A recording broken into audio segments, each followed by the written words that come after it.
ತಮಗೆಲ್ಲರಿಗೂ ರಾಹುಲ್ ಜಾರಕಿಹೊಳಿ ಅವ್ರನ್ನ ಬೆಳಗಾವಿ ತಾಲೂಕಿನಿಂದ ಅವಿರೋಧ ಆಯ್ಕೆ ಮಾಡಿದಾಗಿ ತಮ್ಮೆಲ್ಲರಿಗೂ ಅನಂತ ಕೋಟಿ ಧನ್ಯವಾದಗಳು. ತಾವೆಲ್ಲರಿಗೂ ಯಾಕಂದರೆ ತಮ್ಮೆಲ್ಲರೂ ಆಶೀರ್ವಾದದಿಂದ ರಾಹುಲ್ ಜಾರಕಿಹೊಳಿ ಇವತ್ತು ಬೆಳಗಾವಿ DC ಅವಿರೋಧ ಆಯ್ಕೆ ಆದರು. ಇದಕ್ಕೆ ನಮ್ಮ ಉಸ್ತುವಾರಿ ಸಚಿವ ಸನ್ಮಾನ್ಯ ಸತೀಶ್ ಜಾರಕಿಹೊಳಿ ಅವರು, ಇನ್ನೊಬ್ಬ ಸಚಿವ ಶ್ರೀಮತಿ ಲಕ್ಷ್ಮೀ ಹೆಬ್ಬಾಳ್ಕರ್ ಅವರು, ಇವರೆಲ್ಲರೂ ಸಹಕಾರದಿಂದ ಅವರು ಅವಿರೋಧ ಆಯ್ಕೆಯಾಗಿ ಇವತ್ತು ಬ್ಯಾಂಕಿಗೆ ತಮ್ಮ ಪ್ರತಿನಿಧಿಯಾಗಿ ಬಂದಿದ್ದರು. ತಾವೆಲ್ಲರೂ ಬೆಳಗಾವಿ ಭಾಗದಲ್ಲಿರುವಂಥ, ಯಾಕಂದ್ರೆ ತಾವೆಲ್ಲ PKPSನ ಸದಸ್ಯರಿಗೆ ಇವತ್ತು ತಮ್ಮಲ್ಲಿ ನೋಡಿರ್ಬೋದು. ಯಾಕಂದ್ರೆ ಹಿಂದಿನ ಅಧ್ಯಕ್ಷರಿಗೆ ಈಗಿನ ಅಧ್ಯಕ್ಷರಿಗೆ ಬದಲಾವಣೆ ಏನೈತೆ ಅನ್ನೋದು ಇವತ್ತು ತಾವು ನೋಡಿದ್ರಿ. ಈ ಥರ ಯಾವತ್ತೂ DCC ಬ್ಯಾಂಕ್ ವಿಚಾರದಾಗ ಕರೆದು ತಮ್ಮ ಸಲಹೆ ಸೂಚನೆಗಳನ್ನ ಯಾವತ್ತೂ ಕೇಳ್ತಿರಕ್ಕಿಲ್ಲ. ಯಾಕಂದ್ರೆ ಕೇಳಕ್ಕೆ ಹಿಂದಿನವ್ರಿಗೆ ಟೈಮ್ ಇರೋಕ್ಕಿಲ್ಲ. ಯಾಕಂದ್ರೆ ಇವತ್ತೆಲ್ಲರೂ ಕರೆದು ತಮ್ಮ ಅಭಿಪ್ರಾಯ, ತಮ್ಮ ವಿಚಾರನ ಎಲ್ಲರೂ ಒಬ್ಬರು ಯಾಕಂದ್ರೆ ಸಲಹೆ ಕೊಟ್ಟರೆ, ಯಾಕಂದ್ರೆ ಕಬ್ಬಿನ ಬಿಲ್ಲನ್ನು ತಾವು PKPS ಸೊಸೈಟಿ ಕೊಟ್ಟರೆ PKPS ಸೊಸೈಟಿಗೂ ದೊಡ್ಡ ವ್ಯವಹಾರ ಆಗ್ತೈತೆ ಅಲ್ಲ, ಅಂದ್ರೆ ಟರ್ನ್ ಜಾಸ್ತಿ ಸಿಗ್ತೈತೆ, ರೈತರಿಗೆ ಅನುಕೂಲ ಆಗ್ತೈತೆ, DCC ಬ್ಯಾಂಕಿಗೆ ಅನುಕೂಲ ಆಗ್ತೈತೆ. ನಮ್ಮ ಕಾಂಬ್ಳೆ ಅವ್ರು ಕೆಲವೊಂದು ಎಲ್ಲ ವಿಚಾರನ ಅವರು ಹೇಳಿದ್ರು. ಅವ್ರು ಯಾಕಂದ್ರೆ ಹಿಂದೆ ನಮ್ಮ ಶುಗರ್ ಫ್ಯಾಕ್ಟ್ರಿ MD ಕೆಲಸ ಮಾಡಿದ್ರು ಅವರು ಕೆಲವೊಂದೆಲ್ಲ ವಿಚಾರಣೆ ಇವರು, ಇನ್ನೂ ಕೆಲವೊಂದು ಮರಾಠಿ ಭಾಗದಲ್ಲಿರುವಂಥ ನಮ್ಮ ರೈತರು ಅವರು ಕೆಲವೊಂದೆಲ್ಲ ವಿಚಾರಣೆ ಇದೆ. ಇವನ್ನೆಲ್ಲ ಗಮನದಲ್ಲಿ ನಮ್ಮ ಅಧ್ಯಕ್ಷರು ಸನ್ಮಾನ್ಯ ಅಣ್ಣಾಸಾಹೇಬ್ ಜೊಲ್ಲೆ ಎಲ್ಲರೂ ನೋಟ್ ಮಾಡ್ಕೊಂಡಾರ. ಅಂದರೆ ಎಲ್ಲ ವಿಚಾರ ಬಹಳ ಗಂಭೀರವಾಗಿ ಒಂದು ನಿಮ್ಮ ಸಮಸ್ಯೆಗೆ ಪರಿಹಾರ ಸಿಗುವಂಥ ಪ್ರಾಮಾಣಿಕ ಪ್ರಯತ್ನ ಅವ್ರು ಮಾಡ್ತಾರೋ. ತಾವೆಲ್ಲರೂ ಒಂದನ್ನೊಂದು ವಿನಂತಿ, ಯಾಕಂದರೆ ಇದು ಮುಗಿದ ನಂತರ ಅಣ್ಣಾಸಾಹೇಬ್ ಜೊಲ್ಲೆ ಅವರು ಎಲ್ಲ ವಿಚಾರನ ಬ್ಯಾಂಕಿನ ಹೊಸ ಯೋಜನೆಗಳನ್ನ ತಮ್ಮ ಮುಂದೆಲ್ಲ ಇಡ್ತಾರೆ ಅವರು. ತಾವೆಲ್ಲರೂ ಯಾಕಂದ್ರೆ ಬೆಳಗಾವಿ ತಾಲೂಕು 3 ಭಾಗದಲ್ಲಿ ಅಂದರೆ ಡಿವೈಡ್ ಆಗೈತೆ. ಅಂದ್ರೆ ಒಂದು ಮರಾಠ ಬೆಲ್ಟ್ ಇದೆ, ಒಂದು ಕನ್ನಡ ಬೆಲ್ಟ್ ಇದೆ, ಒಂದು MP ಮಾಡಿ ಬೆಲ್ಟ್ ಇದೆ. ಅಂದ್ರೆ 3 ಬೆಲ್ಟ್ ಅಂದ್ರೆ ಹಿಂಗಾಗಿದೆ.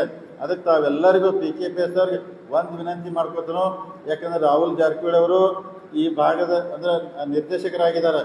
ತಾವು ಯಾರು ಅಂದ್ರೆ ಅಂಜಿಕೆ ಭಯ ಟೆನ್ಷನ್ ಒಟ್ಟೆ ಮಾಡ್ಕೊಬಾರ್ದು. ಏನಪ್ಪ ಜಾರಕಿಹೊಳಿ ಅವ್ರು ಡೈರೆಕ್ಟರ್ ಆದರು ಹೆಂಗಂತೇಳಿ ಭಾಳ ನಿಮ್ಮ ರಾಹುಲ್ ಜಾರಕಿಹೊಳಿ ಭಾಳ ಸಮಾಧಾನ ಅದಾರ ಅಂದರೆ ಯಾರಿಗೂ ಯಾಕಂತೇಳಿ ಮಾತಾಡ್ದಲ್ಲ ಅವ್ರು. ಅದಕ್ಕೆ ಅರುಣ್ ಪಾಟೀಲ್ ಅವ್ರಿಗೆಲ್ಲ ಹೇಳಿದ್ದೀನಿ, ನಮಗೆಲ್ಲ ಯಶೋಗ ನೀನೇ ಹೆಚ್ಚಿನೆಲ್ಲ ಸೊಸೈಟಿಗೆ ಸಂಪರ್ಕ ಐತಿ, ಮರಾಠಿ ಭಾಗ ಇರ್ಬೋದು, ಕನ್ನಡ ಭಾಗ ಇರ್ಬೋದು, ಮಾಡಿ ಭಾಗ ಇರ್ಬೋದು, ಎಲ್ಲನೂ ನೀವೆಲ್ಲ ಕುಂತ್ಕೇಶ್ ಮ್ಯಾನೇಜ್ ಮಾಡಿ ಏನೇ ಸಮಸ್ಯೆ ಬಂದರೂ ಯಾವುದೂ ಸೊಸೈಟಿ ಅವ್ರಿಗೆ ಸಣ್ಣ ಒಂದು ತ್ರಾಸಾಗಿರ್ಬೋದು. ಇದು ಕೆಲವು ಮಂದಿ ಹೇಳಿದ್ರಿ, ಯಾಕಂದ್ರೆ ನಮ್ಮ ಸೊಸೈಟಿಗೆ 15 ವರ್ಷ ಅಥವಾ 10 ವರ್ಷರು ಪತ್ತು ಕೊಟ್ಟಿಲ್ಲ ತೇರು, ಅದು ಯಾಕೆ ಕೊಟ್ಟಿಲ್ಲ ಅವನ್ನೆಲ್ಲ ವಿಚಾರ ಮಾಡಿ ಎಲ್ಲ ಸೊಸೈಟಿ ಅವ್ರು ತಾವೇನು ಟೆನ್ಷನು ಅಂಜಿಕೆ ಏನಿದ್ರು ತಲೆಯನ್ನು ತೆಗೆದು ಹಾಕಿ ಭಾಳ ಪ್ರಾಮಾಣಿಕವಾಗಿ ರಾಹುಲ್ ಜಾರಕಿಹೊಳಿ ನಿಮ್ಮ ಭಾಗದಲ್ಲಿ ಕೆಲಸ ಮಾಡ್ತಾರೋ. ಎಲ್ಲ ರೈತರಿಗೆ ಒಳ್ಳೆ ಕೆಲಸ ಮಾಡ್ತಾರೆ. ನಾವು ಏನು ಬೆಸ್ಟ್ ಮಾಡೋಕ್ಕಾಗ್ತೈತೆ DCC ಬ್ಯಾಂಕ್ ರೈತರಿಗೆ ಸಾಲ ಇರ್ಬೋದು, ಪತ್ತು ಇರ್ಬೋದು, ಟ್ಯಾಕ್ಟ್ರಿ ಇರ್ಬೋದು, ಇನ್ನೂ ಅನೇಕ ವಿಚಾರನ ಎಲ್ಲನೂ ಅನುಕೂಲ ಮಾಡ್ತೀವಿ. ನಮ್ಮ ಅಧ್ಯಕ್ಷರು ಎಲ್ಲ ವಿಚಾರ ಎದುರು ಮಾನ್ಯ ಚಂದ್ರರಾಜ್ ಹಟ್ಟಿಹೊಳಿ ಅವರು ಭಾಳ ವಿಚಾರನ ತಮ್ಮ ಮುಂದೆಲ್ಲ ಹೇಳಿದರು. ಮುಂದಿನ ದಿನಮಾನದಲ್ಲಿ DCC ಬ್ಯಾಂಕ್ ಭಾಳ ಉನ್ನತ ಮಟ್ಟಕ್ಕೆ ಹೋಗಿ ಬೆಳಿತೈತಿ. ಯಾಕಂದ್ರೆ ಭಾಳ ಉನ್ನತ ಮಟ್ಟಕ್ಕೆ ಹೋಗಿ ಬೆಳಿತೈತಿ. ಅದರ ಜೊತೆಗೆ ನಿಮ್ಮ ತಾಲೂಕಿನ ಡೈರೆಕ್ಟರ್ ಆದಂಥ ಸನ್ಮಾನ್ಯ ರಾಹುಲ್ ಜಾರಕಿಹೊಳಿ ಅವರೆಲ್ಲರೂ ನೋಡಿ ನಿಮ್ಮೆಲ್ಲರ ಆಶೀರ್ವಾದದಿಂದ ಮತ್ತು ಅವ್ರು ಅಪೆಕ್ಸ್ ಬ್ಯಾಂಕ್ ಡೈರೆಕ್ಟರ್ ಆದ್ರು ಅವ್ರು, ಮತ್ತು ಸ್ಟೇಟ್ಗೆ ಒಂದು ಡೈರೆಕ್ಟರ್ ಆದ್ರು ಅವ್ರು. ಯಾಕಂದ್ರೆ ನಿಮ್ಮ ಪ್ರತಿನಿಧಿ ಅಲ್ಲದೆ ಇಡೀ ರಾಜ್ಯಕ್ಕೂ ಮತ್ತು ಅವ್ರು ನನ್ನ ಅಣ್ಣಾಸಾಹೇಬ್ ಜೊಲ್ಲೆ ನಾವೆಲ್ಲ ಕೂಡಿ ಅವ್ರ ನಿರ್ದೇಶಕ ಅಪೆಕ್ಸ್ ಬ್ಯಾಂಕ್ ಹೇಳ್ತೀವಿ. ಅಪೆಕ್ಸ್ ಬ್ಯಾಂಕ್ ಅಂದ್ರೆ ಸ್ಟೇಟ್ಗೆ ಒಬ್ಬೊಬ್ರು ಅಲ್ಲಿ ಡೈರೆಕ್ಟ್ ಇರ್ತಾರೋ, ಅಲ್ಲಿ ಅವ್ರ ಪ್ರತಿನಿಧಿಯಾಗಿ ಹೋದ್ರೆ ಅಂದ್ರೆ DCC ಬ್ಯಾಂಕು ಅಪೆಕ್ಸ್ ಬ್ಯಾಂಕಿಗೆ ಕೊಂಡಿಯಾಗಿ ಕೆಲಸ ಮಾಡೋಕೆ ಅದು ಒಂದು ದೊಡ್ಡ ಅವಕಾಶ ಸಿಕ್ಕೈತೆ ಅವ್ರಿಗೆ. ಮುಂದೆ ಅದು ಒಳ್ಳೆ ಕೆಲಸ ಮಾಡ್ತಾರೋ.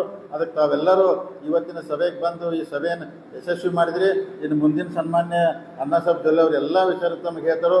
ಇವತ್ತಿನ ಕಾರ್ಯಕ್ರಮದಲ್ಲಿ ಬಂದು ಈ ಕಾರ್ಯಕ್ರಮ ಯಶಸ್ವಿ ಮಾಡಿದ್ಕೆ ಹಾಗೂ ನನ್ನ ಇಲ್ಲಿ ಕರೆಸಿ ಮಾತನಾಡೋ ಅವಕಾಶ ಮಾಡಿಕೊಟ್ಟಂಥ ಈ ಸಭೆ ಆಯೋಜಕರಿಗೆ ಗೌರವಾನ್ವಿತ ಎಲ್ಲರಿಗೂ ತಮಗೆ ವಂದಿಸಿ ನನ್ನ ಮಾತು ಮುಗಿಸ್ತೀನಿ. ಜೈ ಹಿಂದ್.